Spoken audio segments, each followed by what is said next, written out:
नमस्कार। PP news line में एक बार फिर आपका स्वागत है और मैं हूं दर्शपल गुप्ता। नेशनल कॉन्फ्रेंस की सरकार जम्मू कश्मीर में बनी थी तो हमने यही कहा था कि इस सरकार को कम से कम 100 दिन देने चाहिए। 100 दिन के बाद हम इस पे चर्चा करेंगे कि सरकार ने अपना एजेंडा कहां से शुरू किया, कितना काम कर रही है। लेकिन अब जबकि 100 दिन से ज्यादा हो चुके हैं इस सरकार को बने हुए, और आज भी यहां से हम शुरू हुए थे वहीं पे खड़े हैं। यहां तक नेशनल कॉन्फ्रेंस का अपना एजेंडा था जिसमें 370 स्पेशल स्टेटस, स्टेटहुड, ये सब चीजें थी। उसमें से पहली जो उनकी कैबिनेट मीटिंग थी उनमें स्टेटहुड की बात की, स्पेशल स्टेटस की बात की। लेकिन आम लोगों को उससे कुछ लेना देना नहीं था। लेकिन आम लोगों को था, जिस तरह से इन्होंने अपने मैनिफेस्टो में लिखा था कि 1 लाख लोगों को एम्प्लॉयमेंट देंगे, 200 यूनिट हर घर को बिजली फ्री देंगे, हर राशन कार्ड होल्डर को उसका जो राशन की वो क्वांटिटी बढ़ाई जाएगी। लेकिन इस पे कुछ भी नहीं हो पाया अभी तक। सबकी निगाहें सरकार की तरफ लगी हुई है, चीफ मिनिस्टर उमर अब्दुल्ला की तरफ लगी हुई है। लोगों ने आशाएं जो लगाई हुई थी उन आशा पे ये कहां तक ये पूरा उतरे हैं, क्या रीजन है, ये एजेंडा क्यों नहीं पूरा हो पा रहा, क्या जम्मू कश्मीर की हालत ऐसे ही रहेगी, इस पे हम चर्चा करेंगे। हमारे साथ है वरिष्ठ पत्रकार सुधीर कुमार जी। सुधीर जी, आपका बहुत बहुत स्वागत है। नमस्कार जी। सुधीर जी, हमने अपने प्रोग्राम में यही कहा था कि 3 महीने तक हम सरकार के कोई सवाल नहीं करेंगे, क्योंकि इनको मौका मिलना चाहिए हुकूमत करने का। ये नहीं है कि पहले दिन जैसे कुछ अपोजिशन नेता जो है पहले दिन ही शुरू हो गए, इनका एजेंडा नहीं हो पा रहा, ये नहीं हो रही, वो हो रही। तब भी हम बार बार कहते हैं इनको मौका दीजिए, 3 महीने का, कम 100 दिन का तो मौका दे दीजिए। लेकिन अब 100 दिन से ऊपर हो गए, बिल्कुल हो गया, ऊपर हो गए हैं। और सरकार से जो उम्मीदें लगा के लोग बैठे हुए थे वो पूरी नहीं हो पा रही है। क्या आप समझते हैं कि क्या सरकार काम करना नहीं चाह रही, सरकार के पास पावर नहीं है, या जिसे हम कह रहे हैं कि दो डबल सेंटर पावर है, डबल पावर सेंटर चल रहा है, क्या चीज है ऐसा कुछ? देखो दर्जी, जो अक्सर हम कहते हैं कि जो पार्टी मैनिफेस्टो होते हैं वो सिर्फ लोगों को लुभाने के लिए होते हैं, उनको अपनी तरफ इलेक्शन तक ही होने रखे, वो इलेक्शन तक ही होते हैं। जिसमें इन्होंने अगर किसी भी पार्टी ने अगर 20 प्रॉमिस किए हैं तो एक भी नहीं पूरा होता, बड़ी मुश्किल से एक आध होता है, वो भी नहीं पूरा करते हैं। यहाँ पर ये ऐसा है कि जैसे अभी यहाँ पे जो चल रहा है काम, जम्मू कश्मीर 2019 5 अगस्त 2019 के बाद यहाँ पे स्टेट को डाउनग्रेड करके यूटी बनाया था। उसके बाद में 2 पावर सेंटर काम कर रही है। जैसे अभी इलेक्शन हुई है असेंबली के इलेक्शन के बाद, तो 2 पावर सेंटर है यहाँ पे, एक चीफ मिनिस्टर है, एक एलजी है, तीसरा भी है बिहाइंड द कर्टन है, वो भी जो दिल्ली में एमएचए है। 2 पावर सेंटर तो है ही है ना। अब 2 पावर सेंटर में जैसे आपने बताया कि नेशनल कॉन्फ्रेंस ने ये प्रॉमिस किया था कि हम 200 यूनिट बिजली फ्री देंगे लोगों को। तो चीफ मिनिस्टर ने भी एक यू टर्न लिया। उन्होंने कहा कि जब तक 100% स्मार्ट मीटरिंग नहीं होती तब तक ये चीजें 200 यूनिट फ्री नहीं होगी। इससे पहले यही तो स्मार्ट मीटर के विरुद्ध बोल रहे थे चुनाव से पहले। मैंने वही कहा आपको कि ये एक इलेक्शन का स्टंट होता है, इलेक्शन स्टंट ही बोलते हैं हम इसको। मैनिफेस्टो में जो उन्होंने लिखा था वो मैनिफेस्टो में ही लिखा रहेगा वो। लेकिन अब ये सवाल ये है कि वो जो 100% स्मार्ट मीटरिंग है जम्मू कश्मीर में, जम्मू कश्मीर एक प्लेन एरिया भी है, हिली एरिया भी है, ट्रेन भी है, यहाँ पे पहाड़ियां भी हैं, तो वहां पे 100% स्मार्ट मीटरिंग कब होगी? 5 साल निकल जाएंगे, लोग देखते रह जाएंगे। 50 साल तक नहीं होगी स्मार्ट मीटरिंग यहाँ पे जम्मू कश्मीर में। आपने देखा हमारे अर्बन एरिया में हो रही है, पहाड़ी एरिया में कहाँ जाएंगे? पहाड़ी एरिया में कहाँ स्मार्ट मीटरिंग ये लगाएंगे? तो वो जब तक वहां नहीं होगी, चीफ मिनिस्टर साहब ने बोला था कि तब तक ये 200 यूनिट फ्री नहीं होगी। नंबर 1, मतलब 200 यूनिट बिजली का लॉलीपॉप आप चूसते रहो, बस वो देखते रहो। दूसरा, इन्होंने ये कहा था कि जैसे आपने बोला कि एम्प्लॉयमेंट के लिए हम 1 लाख लोगों को एम्प्लॉयमेंट देंगे। जैसे आपने देखा कि अभी तक लोगों की निगाहें, युवा की निगाहें, युवा ने इनको वोट दिया था, इनको मैंडेट दिया, इनको आगे सरकार बनाने का मौका दिया। जो युवा है, पढ़े लिखे युवा है, वो आज ही इंतजार कर रहे हैं कि कब सरकारी नौकरियां निकलेंगी, कब सरकारी नौकरियों के विज्ञापन निकलेंगे, हम उसमें अप्लाई करें और हमें भी नौकरियां मिले, बाहर हमें भी नौकरियां मिले और जो हमारे लोग, हमारे जम्मू के लोग जो है, बच्चे हैं जो बाहर बैठे हुए हैं, वो भी इस चीज का इंतजार कर रहे हैं। लेकिन 4 महीने हो गए हैं, अभी तक उनको भी एक जिसको हम बोलेंगे कि लॉलीपॉप ही समझो कि उनके लिए भी एक वही है। तो बहुत ऐसी चीजें हैं, जैसे सरकार जो है वो 2 पावर सिस्टम से, एलजी और चीफ मिनिस्टर की जो दोनों पावर सिस्टम है हमारे सेंटर है, उनमें सरकार को ये ऐसे जो बड़े डिसीजन है सरकार ये नहीं ले सकती। लेकिन सुनील जी, मैंने देखा कि मैं सेक्रेटरी, चीफ मिनिस्टर सेक्रेटरीट में सब कुछ ऐसे हो रहा है जैसे बहुत काम हो रहा है, सारे बिजी दिखाई दे रहे हैं, मंत्री बिजी है, जा रहे हैं दौरे पे भी जा रहे हैं, इधर जा रहे हैं, लेकिन ग्राउंड लेवल जमीनी हकीकत ये है कि कोई किसी को फायदा नहीं मिल रहा।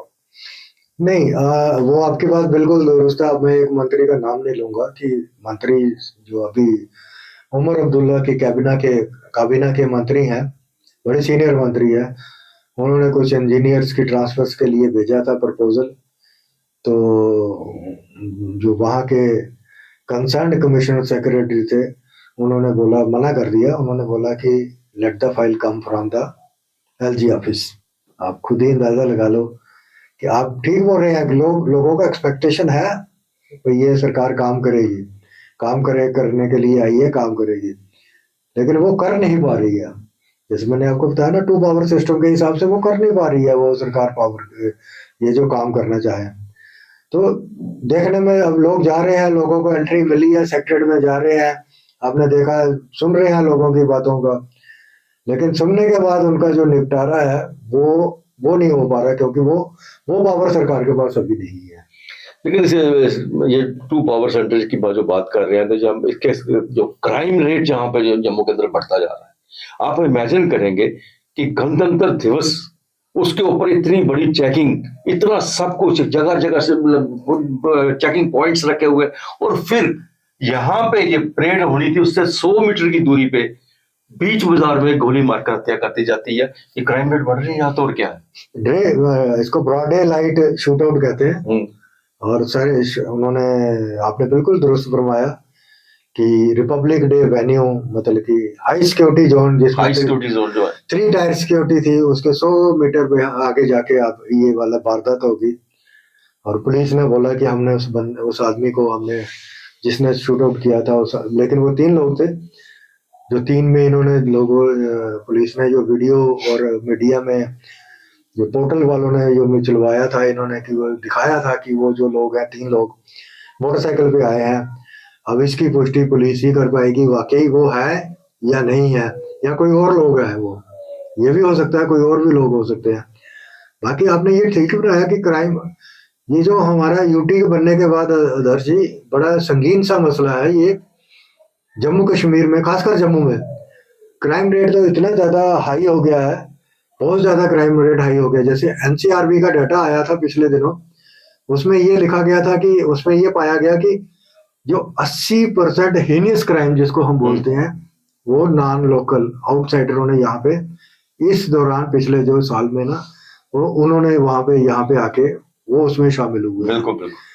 तो ये वही पुलिस है जब यहाँ पे 2000, जब यहाँ स्टेट थी, तो बड़े एफिशिएंटली और बड़े मुस्तैदी तरीके से ये सारा कुछ देखती थी। आज वही पुलिस जो है वो क्राइम रेट को कंट्रोल करने में, चेक करने में नाकामयाब हो रही है। उसका रीजन, क्योंकि ये भी हो सकता है कि 2 पावर सिस्टम जो है, 2 पावर सेंटर्स हैं, वो वाला एक, वो भी इनको इफेक्ट कर रहा है। लेकिन यहाँ पे ये है कि जो लॉ एंड ऑर्डर है, होम और फाइनेंस, जी, वो तो एलजी साहब के पास है। तो वो एलजी साहब की जिम्मेवारी बनती है कि ये जो लॉ एंड ऑर्डर है उसको कैसे मेंटेन करवाएं, कैसे उसको क्राइम ग्राफ को कैसे नीचे लाएं। जो क्राइम ग्राफ अभी इंक्रीज हुआ है, बढ़ा है, उसको कैसे नीचे लाएं, ये बड़ा जरूरी है। जैसे आपने देखा पिछले दिन पाउ फोर्ट के ब्रिज में शाम को एक बुजुर्ग औरत जा रही थी, तो उसके कान से बालियां निकाल के, बहुत केसेस ऐसे हो रहे हैं। मोबाइल स्नैचिंग, जैसे दिल्ली में क्राइम रेट है ना मोबाइल स्नैचिंग वाला, वो जहाँ पे वो भी आ गया है। तो पहले यहाँ पे जो थी ये चीजें नहीं थी, यूटी बनने के बाद ये सारी चीजें यहाँ पे आ गई हैं। और यहाँ में ये हमें पुलिस को ये दोष नहीं दे रहे हम, कि पुलिस को नहीं देता मैं दोष की, वो पुलिस, ये वही पुलिस है, ये वही पुलिस ऑफिसर है। जब 2019 में स्टेट में ये काम करते थे, बड़े एफिशिएंटली काम करते थे, और वही पुलिस को पूरे हिंदुस्तान में, पूरे इंडिया में माना जाता था कि जम्मू कश्मीर की पुलिस सबसे बढ़िया पुलिस है। सुधीर जी, आपने फाइनेंस की बात कही, तो अभी बजट भी आने वाला है, वो जल्दी जम्मू कश्मीर का बजट को लेकर असेंबली सेशन शुरू होगा। तो मैं दर्शकों के लिए आपसे ये समझना चाहूंगा, जब फाइनेंस जो है वो केंद्र के पास है, तो ये बजट को किस तरह से मेंटेन करेंगे, किस तरह से आगे लाए? देखो, जैसे पहले होता था कि बजट सेशन से पहले बड़ी जोर शोर से फाइनेंस की मीटिंग होती थी, हर डिपार्टमेंट के अंदर फाइनेंस मीटिंग होती थी, बजट मीटिंग जिसको हम बोलते हैं, वो करते थे। नो डाउट इन्होंने, ये बजट सेशन है इनके लिए, पर बजट जो है वो अलग से एक जो सेंटर गवर्नमेंट है, वो सेंटर गवर्नमेंट यहाँ से पेश करेंगे। पर सेंटर गवर्नमेंट में, यहाँ इलेक्टेड गवर्नमेंट है, तो पार्लियामेंट के अंदर भी जैसे रूटीन में पहले होता था वहां भी पेश होगा। जो सरकार, जो जम्मू की इलेक्टेड सरकार है, ये जो मीटिंग्स हो रही हैं बजट मीटिंग में, इनका कोई इसमें, लेकिन एक चीज ये भी है, तो प्री बजट मीटिंग्स जो है, जो एचओडी लेते थे, जिन हर कंसर्न जो डिपार्टमेंट उनके साथ लेते थे, लेकिन यहाँ तकरीबन अधिकतर जो एचओडी जो है आईपीएस है, आईएएस कमिश्नर है, आईएएस और आईएएस जो है वो चीफ मिनिस्टर को जवाब दे नहीं है। हाँ बिल्कुल। ये तो किस तरह से फिर मतलब ये एक बजट को प्रॉपर सामने लाएंगे? नहीं, बजट फिर वही है ना, जो ब्यूरोक्रेटिक बजट होगी। नहीं, ब्यूरोक्रेटिक का बजट जो होगा वो फिर राजभवन से आएगा, नेचुरली वहां से ही आएगा, क्योंकि ब्यूरोक्रेटिक जिसमें पब्लिक का, जो पब्लिक की इलेक्टेड गवर्नमेंट है, अगर वो उसमें कोई ऐड ऑन भी करना चाहती है या उसमें कुछ लाना चाहती है, चेंजेस लाना चाहती है, वो नहीं ला सकती, क्योंकि बजट फाइनली ब्यूरोक्रेटिक बनाएंगे ना। फाइनेंशियल जो कमिश्नर फाइनेंस है वही बनाएगा। सारे कमिश्नर सेक्रेटरी जो बजट जो प्री बजट प्रपोजल है वो अपना वहीं भेज रहे हैं। चीफ मिनिस्टर का उसमें तो कोई कहीं रोल आ नहीं। अच्छा, एक चीज और मैं आपसे जानना चाहूंगा कि पहले जो गवर्नर होते थे, जब सेशन स्टार्ट होता था तो जॉइंट सेशन को वो एड्रेस करते थे, तो उस वक्त जो चीफ मिनिस्टर जो यहाँ से स्पीच उनको भेजते थे, उसी को एड्रेस किया जाता था।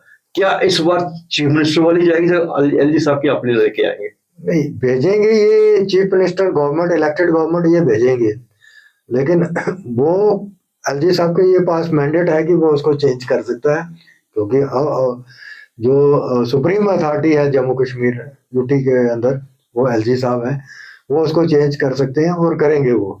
बिल्कुल सही कहा आपने, और बहुत जल्दी ही बजट सेशन सामने आने वाला है, असेंबली शुरू होने वाली है, और हम चाहते हैं कि यहाँ लोगों के काम हो, असेंबली बचे काम को, कहीं ऐसा ना हो वो 4 दिन की असेंबली जो श्रीनगर में लगी थी वही हालात यहाँ ना बने। सुधीर जी, एक अच्छी भविष्य की कामना करते हुए हम दर्शकों से इजाजत लेते हैं। बहुत बहुत धन्यवाद, नमस्कार।